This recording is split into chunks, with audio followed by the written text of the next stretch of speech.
monde, aujourd'hui on se retrouve pour une nouvelle vidéo que beaucoup d'entre vous attendaient puisqu'on va parler d'un sujet où vous m'envoyez beaucoup de DM dessus, où beaucoup de gens en guérison en fait font face à ça et se posent beaucoup de questions dessus.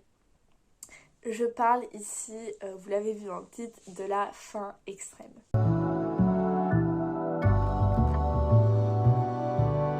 S'il vous plaît, allez vous chercher un petit snack pendant le long temps où je vais vous parler. Prenez ce que vous voulez, faites-vous plaisir. Ici c'est une safe place, donc mangez. Donc je vais essayer de parler d'un peu de tout, donc qu'est-ce que c'est, mon expérience avec ça, en quoi ça m'a aidé, etc.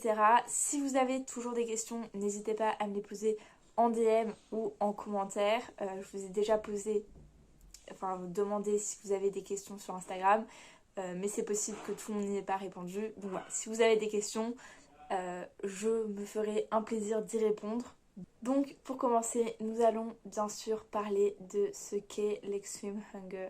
Donc qu'est-ce que c'est? C'est en fait une phase de la guérison que la plupart des gens expérimentent. Après, tout le monde ne l'écoute pas, ça c'est un autre problème, mais la plupart des gens l'expérimentent en fait. Même si vous ne le voyez pas forcément sur les réseaux, beaucoup de gens l'ont. Cette phase, elle peut arriver n'importe quand dans la guérison, au début, au bout de 6 mois, au bout de 3 ans, n'importe quand. Elle peut arriver à n'importe quel poids et elle peut durer des mois, comme elle peut durer quelques jours, comme elle peut durer une semaine, plus rien, une semaine, plus rien, un mois, plus rien, etc. Donc vraiment, ça varie pour tout le monde, mais en général, vous allez passer par cette phase-là. Et le but de cette vidéo est de vous accompagner au maximum. Donc, maintenant qu'on a dit que ça pouvait arriver n'importe quand, parlons de ce que c'est en soi.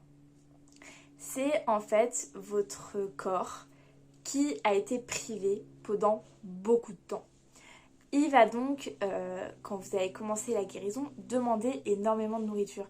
Et d'ailleurs, pas que pendant la guérison, parce que la plupart des gens avec des troubles alimentaires restrictifs passent par des phases de boulimie ou d'hyperphagie, même sans avoir commencé la guérison, parce que forcément le corps va demander beaucoup de nourriture, vous voulez en priver. Donc cette faim extrême, elle va se manifester par de la faim physique comme de la faim mentale. Ça veut dire quoi? Ça veut dire que vous allez penser en permanence à des aliments, en général les aliments dont vous vous privez, et que vous allez finir un repas et avoir encore super faim et avoir l'impression que vous pourriez manger 3 menus McDo. En même temps, tout le monde peut manger 3 menus McDo parce que c'est pas très décoratif, mais voilà. Pendant cette phase de faim extrême, les calories ingérées, j'aime pas parler de ça, mais c'est pour vous donner une idée, peuvent monter de 6000 à 10 000 calories par jour, d'accord? Et c'est tout à fait normal. C'est pour ça que ça peut faire peur à beaucoup de personnes. Moi personnellement ça m'a pas fait peur parce que je m'étais beaucoup renseignée sur la question. Donc j'espère que cette vidéo va vous aider. Mais voilà, forcément, ingérer autant de nourriture, quand on s'est privé pendant longtemps, ça nous paraît insensé. Et on se dit mais jamais je vais pouvoir y arriver, jamais ça va passer, je suis en train de me bourrer, c'est n'importe quoi. Ce n'est pas n'importe quoi. C'est une phase tout à fait normale que beaucoup de personnes expérimentent. Regardez un enfant. Vous allez le priver de chocolat pendant un certain temps. Dès que vous allez lui en redonner, il va en demander plein. Parce qu'il va se dire « Ah oui, mais je vais être privé plus tard ». Et au bout d'un certain moment, il va se dire « Ah c'est bon, j'ai toujours du chocolat, maintenant je peux en manger moins, continuer d'en manger évidemment, mais en manger moins. Parce que je sais qu'il sera toujours là. » La faim extrême, c'est exactement pareil. C'est votre corps qui demande énormément de nourriture pour se rassurer en fait, pour se dire est-ce qu'elle va vraiment m'en donner quand j'en ai envie? Et c'est pour ça qu'il faut écouter cette faim. C'est pour rassurer son corps, pour lui montrer que oui, effectivement, là, tu m'envoies un signal comme quoi tu as besoin de, je sais pas, chocolat, je t'en donne. Donc maintenant, dans le futur, quand tu auras besoin de chocolat, je t'en donnerai. Mais ça peut être au bout de 40 tablettes de chocolat où il comprend le message, vous voyez. La différence avec l'hyperphagie maintenant, parce que c'est vrai que beaucoup de gens vont se dire ah oui mais là je mange énormément, c'est comme l'hyperphagie. Ce n'est pas comme l'hyperphagie, tout simplement parce que le critère, un des premiers critères de l'hyperphagie, c'est qu'il n'a pas eu de phase de restriction avant. C'est que ce n'est pas le résultat d'une restriction. Or, la faim extrême, pendant la guérison, c'est après une période de restriction.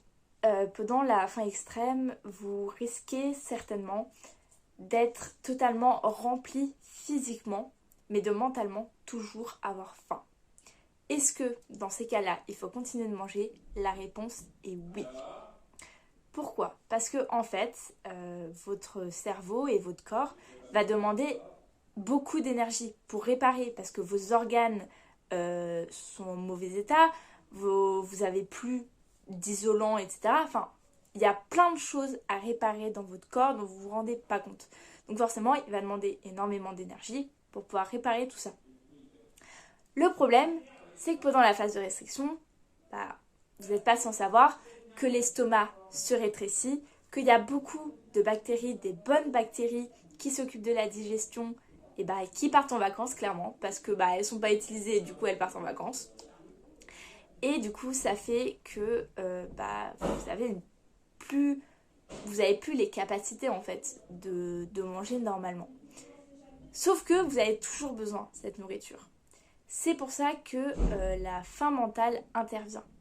Et c'est pour ça qu'il faut l'écouter. Parce que certes, votre faim physique va vous dire que vous avez assez mangé, mais en réalité, votre corps a encore besoin de beaucoup de nourriture. C'est pour ça qu'il va passer par le cerveau en vous disant j'ai envie de chocolat, j'ai envie de gâteau, j'ai envie de fromage, j'ai envie de pâtes, n'importe quoi. Donc voilà pour ce qui est l'extreme hunger à peu près. Maintenant, je vais parler de ma propre expérience. Donc moi, j'ai eu plusieurs phases en fait, parce que mes 2 premiers mois en guérison, je fais partie des quelques personnes qui sont passées par l'hôpital à cause des troubles alimentaires. Et du coup, mes 2 premiers mois de guérison se sont faits à l'hôpital. Ce qui fait que forcément, j'avais pas toujours accès à la nourriture, je ne pouvais pas manger ce que je voulais. Néanmoins, j'avais la faim physique, ça c'est sûr. C'est-à-dire que je mangeais énormément. Je mangeais les repas de l'hôpital, j'avais encore faim et pourtant j'avais la sonde. J'avais encore faim. Je mangeais le plus de pain possible. J'ai fini par demander un supplément féculent, même quand il y avait des féculents, parce que j'avais tout le temps faim en fait. Je crevais de faim en permanence. Ça, c'était pendant mes 2 mois d'hôpital. Après, je suis sortie et j'ai expérimenté, on va dire, la faim extrême normale, entre guillemets. Enfin, non, il n'y a pas de faim extrême normale. Mais en gros, c'était surtout mental. C'est-à-dire que je pensais à plein de gâteaux, je pensais à plein de chocolats et je ne pouvais faire que penser à ça. Et le meilleur moyen d'arrêter d'y penser, c'était de manger la chose à laquelle vous pensez. C'est le seul moyen de passer à travers la faim extrême. Et d'ailleurs, peu importe si vous passez par la faim extrême ou pas en ce moment, il faut que vous écoutez vos envies. Mais voilà, pendant la faim extrême, c'est vrai que vos envies sont souvent décuplées en fait. Et il faut les écouter. C'est-à-dire que ça m'arrivait de prendre un petit déjeuner normal, d'après de me dire ah j'ai envie d'un gâteau, je prends un gâteau. Ah j'ai envie de chocolat, je prends un chocolat, je prends du chocolat. Ah mais j'ai envie de gâteau, je reprends du gâteau. Ah mais j'ai envie de pain, je reprends du pain. Et en fait, je pouvais passer mes journées à manger. Et c'est tout à fait normal. Encore une fois, la faim extrême, c'est comme ça que ça se passe en fait. Vous mangez énormément. Je finissais mes repas, j'avais encore extrêmement faim. Et encore, je me sentais remplie, mais j'avais encore faim. C'est ça qui est paradoxal en fait. Et dans ce cas-là, il faut continuer de manger. que j'ai oublié de préciser, c'est que maintenant j'ai toujours des jours au bout de 6 mois, non 7 mois de guérison, ça même plus, j'ai toujours des jours de faim extrême. Ça m'arrive et dans ce cas-là j'écoute ma faim. C'est juste que je parle vraiment de ma phase faim extrême parce que j'ai vraiment eu à un moment donné où c'était en continu quoi. Mais ça m'arrive toujours d'en avoir. Voilà. Il y a quelqu'un qui m'a demandé vers quel aliment je me tournais. Alors ça, vraiment, ça dépend de chacun. Ça dépend de quoi vous êtes privé, etc. Mais du coup, en général, c'est les aliments dont vous êtes privé. Les aliments denses en calories, forcément, parce que votre corps a besoin d'énergie et a pas forcément la place, etc. Du coup, il va demander des trucs denses caloriquement, parce que c'est pas en mangeant 1 kilo de légumes que vous allez donner de l'énergie à votre corps. C'était souvent aussi les nouveaux aliments. C'est-à-dire que je remangeais un aliment et j'en avais très envie parce que je me disais waouh, cet aliment est incroyable en fait, comment j'ai pu me priver de ça pendant tant de temps. Et, euh, et du coup, bah, j'en avais souvent envie après. Il y a des gens qui m'ont demandé aussi tout l'aspect mental. Parce que forcément, c'est bien gentil d'écouter ses envies, c'est bien gentil de beaucoup manger, ça fait du bien au corps, mais vous vous doutez bien que mentalement, ça peut être compliqué. Alors moi, pour être honnête, ça n'a pas toujours été compliqué. C'est-à-dire qu'il y avait vraiment des moments où je pleurais, etc. Enfin, j'en pouvais plus. Et il y avait des moments où ça allait parfaitement bien, où je me disais, bah cool. Genre honnêtement, j'aime ce que je mange, je kiffe ma vie, je mange ce que je veux. Enfin, Enfin, il y a vraiment des moments où je trouvais ça super. Mais il y avait aussi des moments forcément où ça me stressait énormément. Euh, Par rapport au fait, il y a quelqu'un qui m'a demandé si je m'en voulais. Je ne m'en veux absolument pas. Parce que, je vais vous en parler plus tard dans la vidéo, euh, ça m'a aidé pour énormément de choses. En fait, les seules choses dont où je m'en veux dans cette histoire, c'est d'être tombée malade, même si forcément ça dépend pas de moi, mais voilà, et de pas avoir décidé de guérir plutôt en fait. C'est les seules choses dont je m'en veux. J'ai jamais regretté de manger, etc. Tout simplement parce que je sais que c'est mon médicament en fait. Euh, Par rapport à la vision de mon corps, ça m'a beaucoup aidé en fait, parce que bah, vous vous rendez compte que quand vous commencez la guérison et quand vous commencez à manger euh, beaucoup, normalement, n'importe, que vous commencez à prendre du poids, mais que vous faites un travail sur vous, vous vous rendez compte que bah, en fait, il n'y a rien qui cloche avec votre corps et que vous réussissez à l'accepter.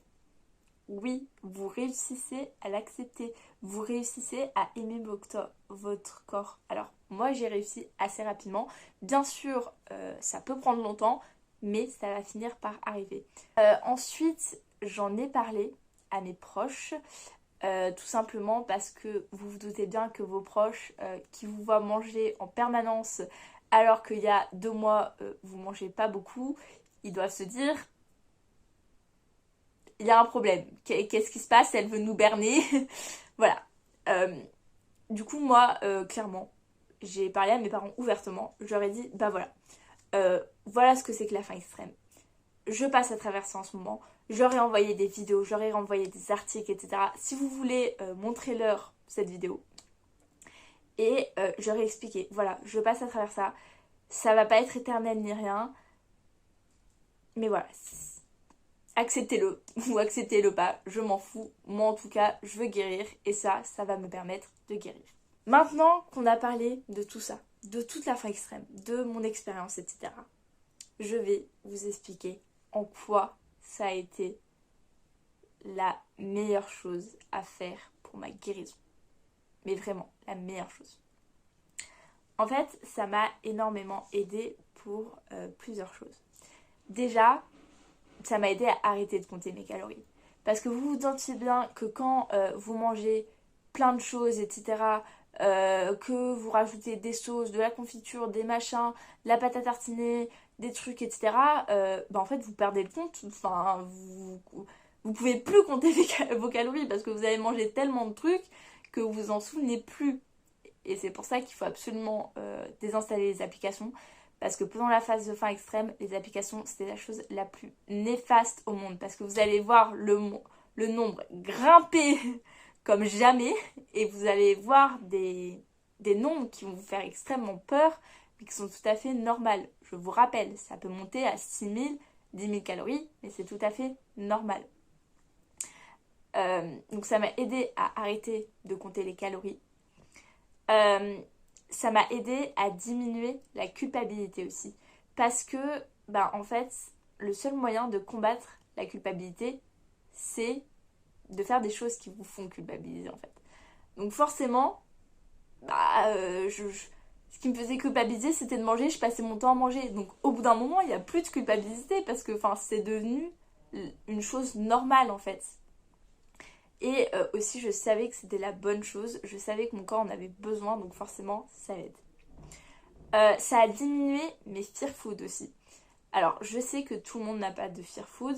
Moi, en l'occurrence, j'en avais. Et c'est vrai que la faim extrême, si vous en avez, c'est souvent porté dessus. Et dans ce cas-là, faut les écouter. C'est surtout pas, vous avez envie d'un yaourt, vous prenez un yaourt 0%. Non, ça, c'est les pires erreurs à faire pendant la faim extrême. C'est d'essayer de tromper sa faim. De se dire, oh ben j'ai envie de chocolat. Ouais, mais je vais en prendre qu'un carré. Non. Vous pouvez regarder sur TikTok, il y a des gens pendant la faim extrême qui mangeaient des tablettes entières de chocolat, ok? Donc un carré, ça va pas. Ça va pas calmer votre faim extrême, clairement. Ni des yaourts 0%, ni des trucs zéro sucre ou je ne sais trop quoi. Ça m'a permis aussi de moins penser à la nourriture parce que en fait quand je mangeais quelque chose, bah, je le mangeais, je pensais à autre chose ou alors je pensais à d'autres nourritures, mais encore une fois je le mangeais, etc. Donc au bout d'un moment forcément vous arrêtez de penser qu'à ça et ça permet de se concentrer sur d'autres aspects de la guérison, l'image de soi, les raisons de pourquoi vous êtes tombé malade, la gestion des émotions, la gestion des traumatismes, etc. etc. Donc vraiment, ça aide à se concentrer sur autre chose, à utiliser son temps en fait pour vraiment travailler les aspects plus psychologiques euh, de la maladie et de la guérison. Donc voilà un peu tout ce que ce que j'avais à vous dire sur la faim extrême. Ce qu'il faut retenir là-dessus, c'est qu'elle arrive pour une raison. Votre corps en a besoin. Il ne faut pas essayer de la tromper en ne l'écoutant pas ou alors quand vous avez faim à vous bourrer de légumes ou de trucs 0% ou quoi que ce soit, ça ne sert à rien. Ça ne va pas la faire passer, au contraire, ça ne va faire que l'augmenter. Ensuite, ça peut arriver n'importe quand, n'importe comment et vous devez de toute façon l'écouter. Même si ça fait un an que vous n'avez pas eu de faim extrême et qu'elle revient, il faut l'écouter. Ok, ça peut arriver n'importe quand, à n'importe quel poids. Et ensuite, il ne faut pas en avoir peur, même si je sais que c'est plus simple à dire qu'à faire. Mais vraiment, c'est quelque chose de naturel. Vous n'avez pas de raison d'en avoir honte, de vous en vouloir ou quoi que ce soit. Ça arrive à quasi tout le monde en guérison. N'oubliez pas que mes DM sont toujours ouverts, que si vous avez toujours des questions en DM ou en commentaire. Et voilà, j'espère que ça vous aura un peu éclairé sur ça, que ça vous aura rassuré de voir que il y a d'autres personnes qui ont vécu ça. Vous n'êtes pas seul, d'accord? Et encore une fois, c'est tout à fait normal. Donc voilà, je vous fais plein de gros bisous, je vous souhaite plein de courage et je vous dis au revoir pour la prochaine vidéo.